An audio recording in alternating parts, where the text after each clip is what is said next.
how do you use English vocabulary and convert it to Jamaican Patois?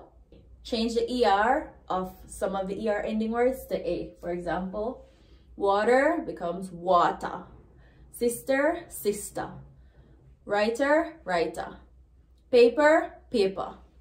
Runner, runner. Okay, so the second hint, the voiced TH becomes D. Father, father. Mother, mother. Brother, brother. With, with. This, this. Hint 3. The voiceless or the unvoiced TH becomes T. So, English, toothbrush. Jamaican Patois, toothbrush. Cloth, cloth.